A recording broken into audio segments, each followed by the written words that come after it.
Hi children, welcome to physics class. As we learnt about force lesson, once let us recapitulate the lesson. So lesson at a glance, I want to revise the topics just at a glance. So first point, force is a push or a pull.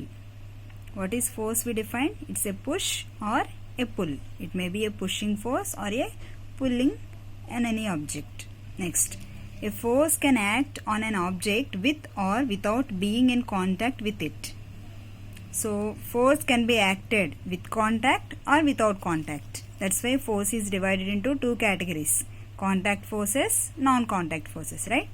Next, a force acting on body is either a contact force or force at a distance. So, the two categories are contact force or force at a distance. Next, non-contact force means force at a distance. A direction which is perpendicular to the plane of a surface is said to be normal. What is normal force or normal? The perpendicular force to the surface. That is called normal. Next, perpendicular means 90 degrees, right? The force that a solid surface exerts on any object in the normal direction is called the normal force.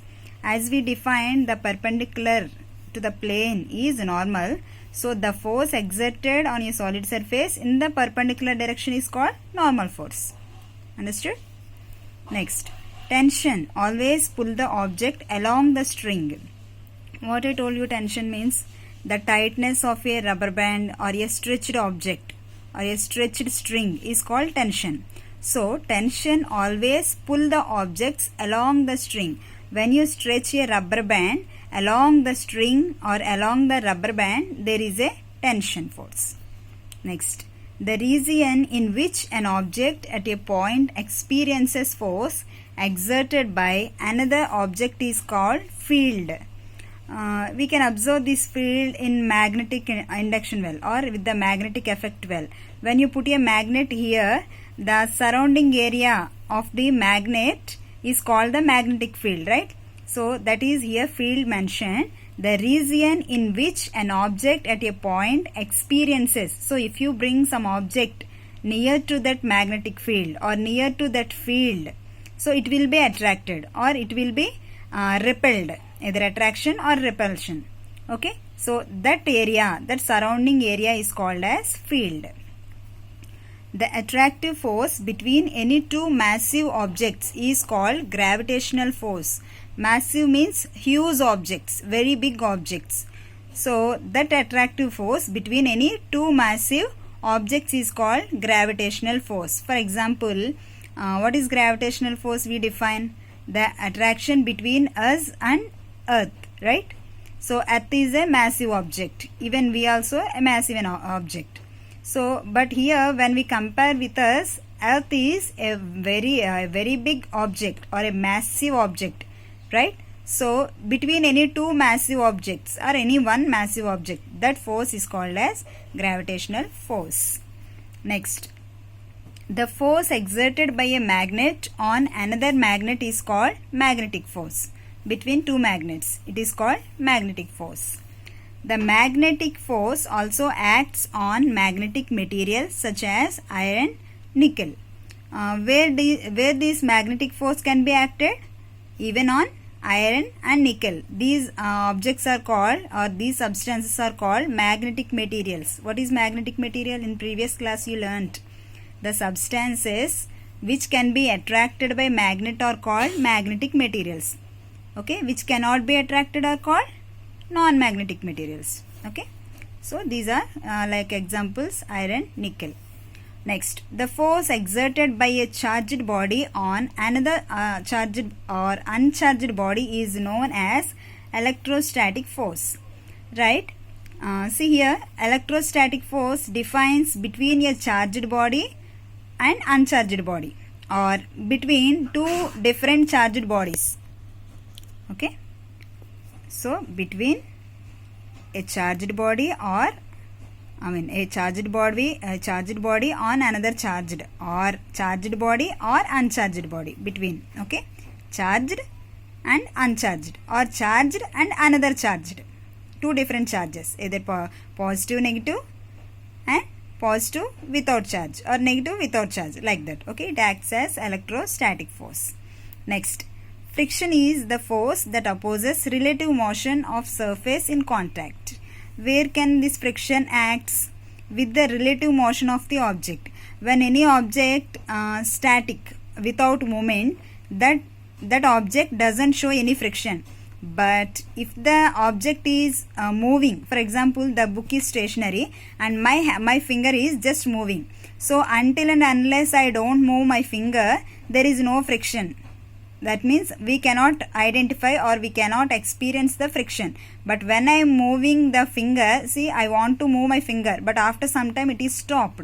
How it is stopped? Because there is another force acting or opposing my movement of my finger, so that it is stopped. Okay, so that force or that relative motion which opposes the force is called friction. Next, the force which we exert by using our body muscles is known as muscular force. This you can define or you can remember easily. Whatever force we are exerting or by using our muscles we are exerting, that force is called muscular force. For example, lifting your bag, doing some physical work, right? Pulling, pushing, eating, drinking, jumping, kicking, skipping, these all activities, physical activities come under muscular force, right? Next, force has magnitude as well as direction. I told you force is a vector quantity. What is vector? In 7th class you learnt. What is vector? The vector object should have two components like magnitude and direction, whereas scalar has only magnitude. It cannot have direction, right? It cannot have direction. So force is a vector. As it is a vector, it has magnitude and direction. Magnitude means its quantity. It can be explained with the quantity. For example, how much force is exerted, so we can say how much quantity we can say. And direction, in which direction it is exerted or it is applied. So the two things are important for force, as it is having magnitude and direction. Okay, it is a vector quantity. Next, a change in the speed of the object or the direction of its motion or both implies a change in its state of motion. Okay, what can be defined as state of motion or change in its state of motion means a change in the speed of the object. If the speed is changed of an object, that can be said as state of change in the state of motion, or the direction of its motion. For example, a vehicle is moving in east direction, suddenly it changed its direction, so there is a change in its state of motion, so that can be said. Or both implies, sometimes both can be acted, sometimes speed may increase or direction may change, or both may apply, so that is also can be defined as change in its state of motion.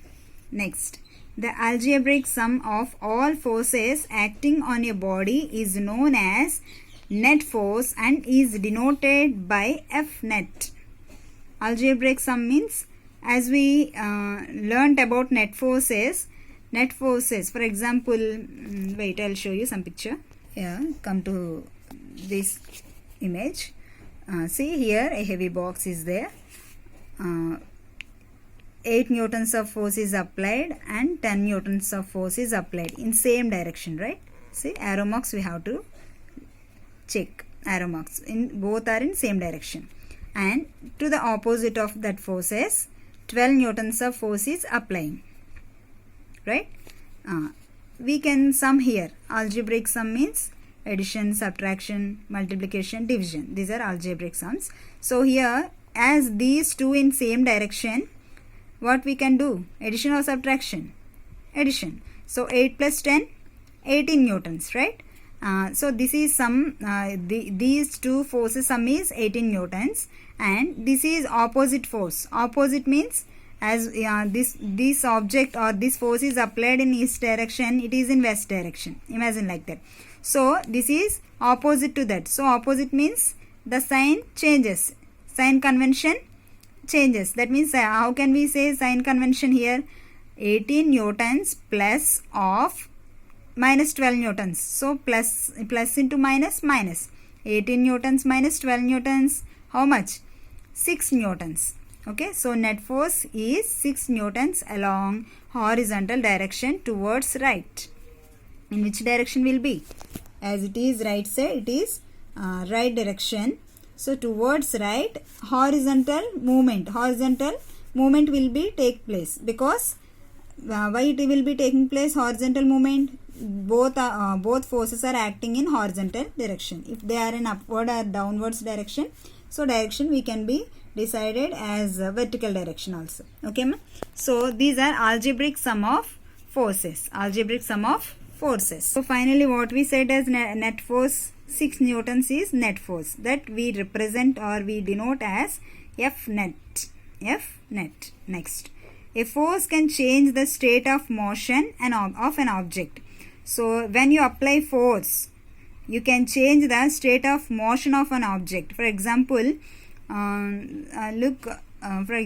see, while playing cricket match or cricket, when someone bowls the ball, the batsman hits the ball. Yes or no? So what is happening here?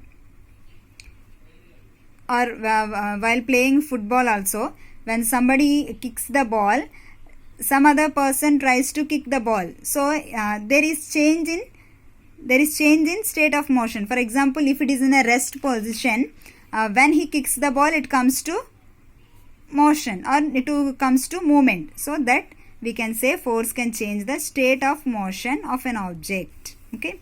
Next, force may cause a change in the shape of an object. If you take a dough, while making roti, we can get into different shapes, right? Nowadays we are using some slime also to prepare so many kinds of toys like that, or with clay we can make pots, all these also. So these we can say that by using force only we can change the shape of an object. Next, the force acting on unit area of surface is called pressure. I told you when you hit the object, how did we decide force?